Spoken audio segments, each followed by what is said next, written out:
ফরজ গোসল করার পদ্ধতি হলো, আপনার গোসল ফরজ হলে বাথরুমে গোসলখানায় গিয়ে সর্বপ্রথম আপনার শরীরের যে জায়গায় নাপাক লাগছে বা কাপড়ের যে জায়গায় নাপাক লাগছে সেই জায়গাটা কি করা, পরিষ্কার করে নেওয়া আগে। যদি আপনার জায়গাটা চিহ্নিত থাকে যে এই জায়গাটা নাপাক লাগছে, ওই জায়গাটা ধুয়ে ফেলান। এরপরে নামাজের জন্য যেভাবে আমি অজু করছি সেভাবে অজু করা। এরপরে অজু করা, হাতের কবজি ধোয়া, এরপরে কুলি করা, নাকে পানি দেওয়া, মুখ ধোয়া, হাতের কোণে পর্যন্ত ধোয়া, মাথা মাসা করা, এরকম অজু করা। অজু করার পরে এবার আপনি গোসল করেন। সেটা শাওয়ার দিয়ে আপনি মাথার উপরে পানি ঢেলে হোক আর আপনার মগ দিয়া হোক, যেভাবে হোক আপনি গোসল করেন।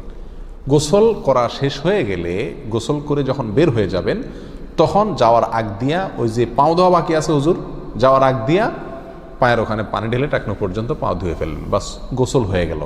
এই ভিতরে আপনার শরীরের প্রতিটি অঙ্গের প্রতিটি জায়গায় পানি পৌঁছানোর চেষ্টা করতে হবে। প্রকাশ্য অঙ্গ যেগুলো, নাভির প্যাচ থেকে নিয়ে, বগলের নিচ থেকে নিয়ে, আঙ্গুলের চিপা থেকে নিয়ে, প্রত্যেকটা জায়গায় যেন পানি যায়, সেজন্য সেখানে পানি পৌঁছানোর চেষ্টা করতে হবে। ডলার দরকার হলে ডলবে, যেভাবে ওখানে পানি পৌঁছাতে হবে। কানের প্যাঁচের ভিতরে, একেবারে গভীরে না, প্যাচগুলোর ভিতরে যেন পানি যায় সেদিকগুলো খেয়াল রাখতে হবে। কোনো একটি জায়গা যদি শুকনা থাকে তাহলে কি হবে না, ফরজ গোসল হবে না।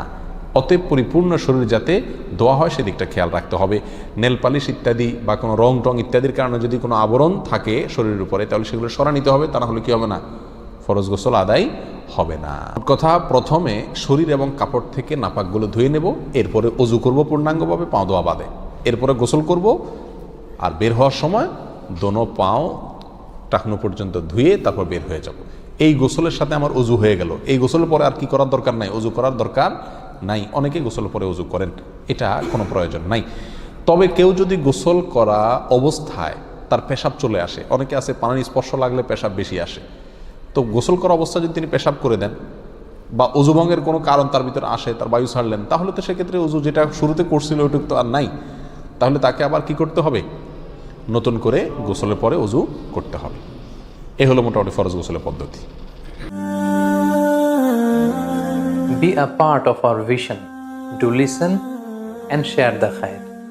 Be with our official social media handle for latest updates.